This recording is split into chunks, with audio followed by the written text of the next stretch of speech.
حضرت عمر رضی اللہ تعالیٰ عنہ سے روایت ہے، انہوں نے فرمایا ہم نبی صلی اللہ علیہ وسلم کی خدمت میں بیٹھے تھے کہ ایک آدمی آیا جس کے کپڑے انتہائی سفید اور سر کے بال انتہائی سیاہ تھے۔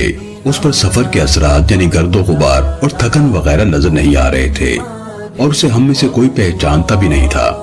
وہ نبی صلی اللہ علیہ وسلم کے پاس آ کر بیٹھ گیا، اپنے گھٹنے آپ کے گھٹنوں سے ملا دیے اور اپنے ہاتھ اپنی رانوں پر رکھ لیے۔ پھر اس نے کہا اے محمد، اسلام کیا ہے؟ نبی صلی اللہ علیہ وسلم نے فرمایا اس بات کی گواہی دینا کہ اللہ کے سوا کوئی معبود نہیں اور میں یعنی محمد اللہ کا رسول ہوں، نماز قائم کرنا، زکوٰۃ دینا، رمضان کے روزے رکھنا اور بیت اللہ کا حج کرنا۔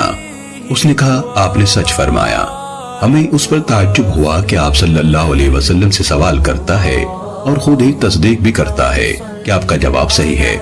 پھر اس نے کہا اے محمد، ایمان کیا ہے؟ نبی صلی اللہ علیہ وسلم نے فرمایا ایمان یہ ہے کہ تو اللہ پر، اس کے فرشتوں پر، اس کے رسولوں پر، اس کی کتابوں پر، قیامت پر اور اچھی بری تقدیر پر ایمان لائے۔ اس نے کہا آپ نے سچ فرمایا۔ ہمیں اس پر تعجب ہوا کہ آپ صلی اللہ علیہ وسلم سے سوال بھی کرتا ہے اور آپ کی تصدیق بھی کرتا ہے۔ پھر اس نے کہا اے محمد، احسان کیا ہے؟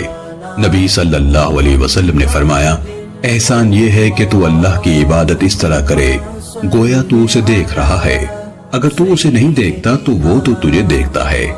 اس نے کہا قیامت کب آئے گی؟ آپ نے فرمایا جس سے اس کے متعلق پوچھا جا رہا ہے وہ پوچھنے والے سے زیادہ نہیں جانتا۔ اس نے کہا اس کی علامت کیا ہے؟ آپ نے فرمایا قرب قیامت کی علامتیں یہ ہیں لونڈی اپنی مالکہ کو جنے گی۔ وکیع رحمت اللہ علیہ نے کہا یعنی عجم کی عورتوں سے عربوں کی اولاد ہوگی، اور یہ کہ تم ایسے لوگوں کو دیکھو گے جن کے پیروں میں جوتیاں نہیں، جسم پر کپڑے نہیں، مفلس ہیں، کھانے کو خوراک نہیں، بکریاں چراتے ہیں، لیکن پھر ان کے پاس اتنی دولت آ جائے گی کہ ایک دوسرے سے بڑھ کر بڑی بڑی عمارتیں بنائیں گے۔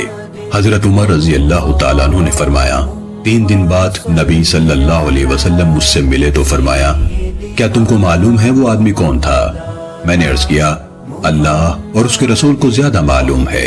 آپ نے فرمایا وہ جبرائیل علیہ السلام تھے، تم لوگوں کو تمہارے دین کی اہم باتیں سکھانے آئے تھے۔ سنن ابن ماجہ حدیث نمبر 63۔